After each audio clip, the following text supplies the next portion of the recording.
Soap time! Woo woo woo! And welcome back to Soaping in the Basement with Nathan.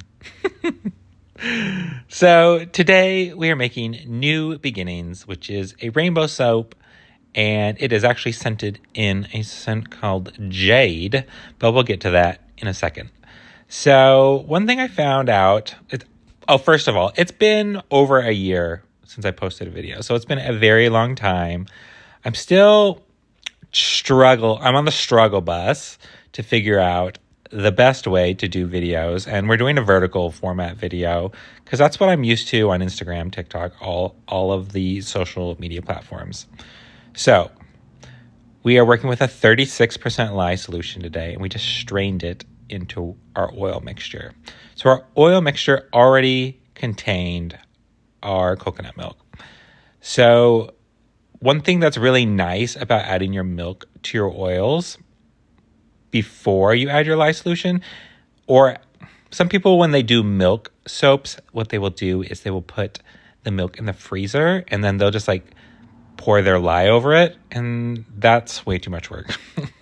So if you don't know, so there's the Jade. So we're using Jade from Brambleberry. One thing, if you don't know about me, it's that I am a creature of convenience and things need to be really easy to do. So if I have to go through like 37 steps, I'm not going to do it. So this method of adding your milks to, there was like a little speck that was in the soap and it was really bothering me. So one thing that's really interesting though is you can add your milk to your warm oils before you add your lye solution. And by doing it that way, you don't have to freeze your milk. Granted, you're not using as much milk in your soap recipe, but I honestly don't really notice a difference between like a full water replacement and a partial water replacement or the split method. Also, by using less milk, your soap batter stays nice and liquid for longer. Okay, so we are using like pastel color. I don't know why I say we. It's only me. So I was going for a pastel rainbow here. And this is actually my first time using Jade. And it smells kind of like fresh laundry. But I wasn't sure how it was going to behave. But one of the cool things about doing a hanger swirl is that hanger swirls kind of benefit from a little bit of a thicker pour. If you pour your colors in when it's too liquidy, you'll get more of a wispy sort of hanger swirl as opposed to a really nice defined swirl. So people have been doing this for a while.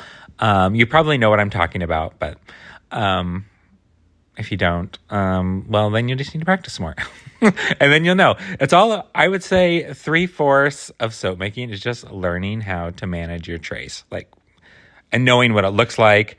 And so I made probably about 1,000 batches now, and I can generally tell about when things are approaching a certain trace and about when it needs to be poured and what the end solution's going to look like. So yeah. You just need experience. So one thing about that green that I was just stirring up, greens always morph a little bit. And so when they morph, they will always turn back. But that's okay.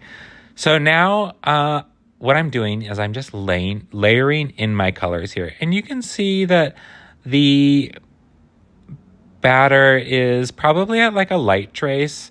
It's nearing medium trace, but by pouring it just like a little bit thicker, you actually end up with your colors layering better as opposed to like falling through all the way. So that's one thing to keep in mind. So a thin trace, when you pour in all of these drop swirls, it's going to go right to the bottom. But a thicker trace, it will actually like lay on top of each other, as you can see there. And so I'm just adding a little bit of white in between each of these because when we do our hanger swirl at the end, we want it to be nicely separated. So what I'm doing here also is I'm adding all of my colorant, basically, all of my colored batter, like all in one pour. So we started with the bottom of the rainbow and we are working our way up. And I'm using all of the soap. So no need to like layer in a little bit at a time here. Just do the whole thing.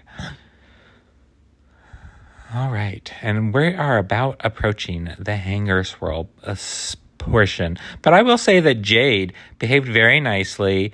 It actually created a gorgeous batter. Okay, so now we're going to do our hanger swirl. And so for this one, I make like swirls, circles, like cyclones sort of. And then I go back and forth, up and down the soap. And that creates sort of the design we're going to see at the end. And you'll see when we do the cut. Give it a little tap down, and now we get to do the top, which is my favorite part. And because the batter was like sort of a thicker texture, it sticks to the side of your container. So when I poured all of my colored batter in, I didn't really need to worry about saving some for the end because I'm just going to scrape down the sides of the container now. So that's one way if you've got a little bit of a thicker batter, like you can always use the batter that you have at the end for like your design. And so I'm not trying to be like super specific here, but I am trying to get a little bit of each color in my rows because the way that I'm pouring right now, I'm pouring lengthwise, like where I'm pouring each little bit of color. That's going to be 1 of 4 loaves. So this is going to be, this mold makes 40 bars of soap for me. And so that's 4 loaves of 10 bars of soap each. So we're just adding our yellow here, and we just have a little bit more of the remaining colors to pour on here. And then I'm just going to do, people call it, I think, like an infinity swirl. I'm not sure exactly what it's called, a mantra swirl. I do it a lot because when I think of swirls, and some people always ask, like, how do you do your swirls? Well, you need a swirl design that you're going to be able to either connect, or it's not going to be sort of symmetrical. And so what I like about this mantra swirl is that it's a continuous swirl.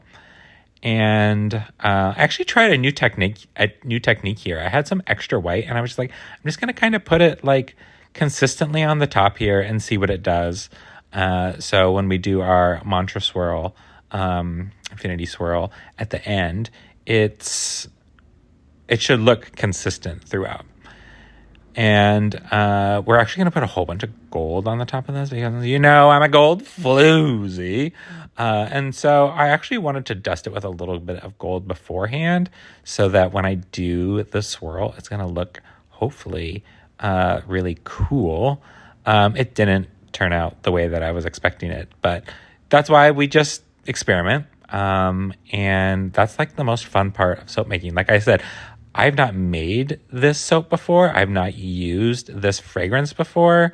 I have not used like sort of this technique for like dusting gold on top. So it's all just like exploring and finding like what's going to be really cool. And also shout out to my Care Bear shirt. I don't know what it is. I don't purposely wear it sometimes, but I always feel like whenever I make soap and I'm on camera, I'm like freaking wearing that shirt. And I love that Care Bear shirt. Okay, so here we are the next day. I'm just unmolding, and we're going to unmold and cut.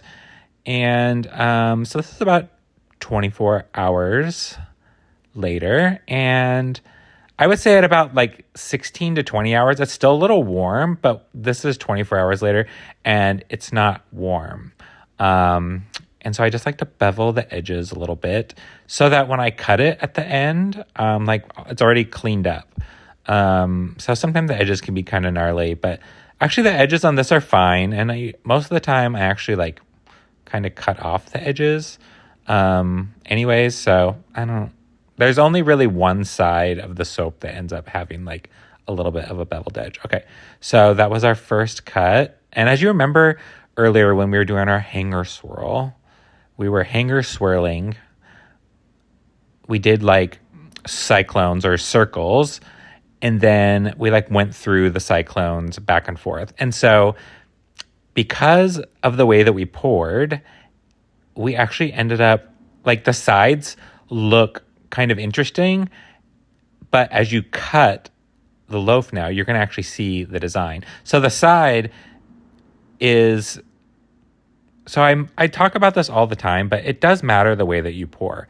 So because I knew I was going to be cutting this lengthwise, we were able to end up with this cool design here on the soap. Thank you so much for watching. Didn't those turn out so beautiful? I am obsessed with these, and I hope you enjoyed.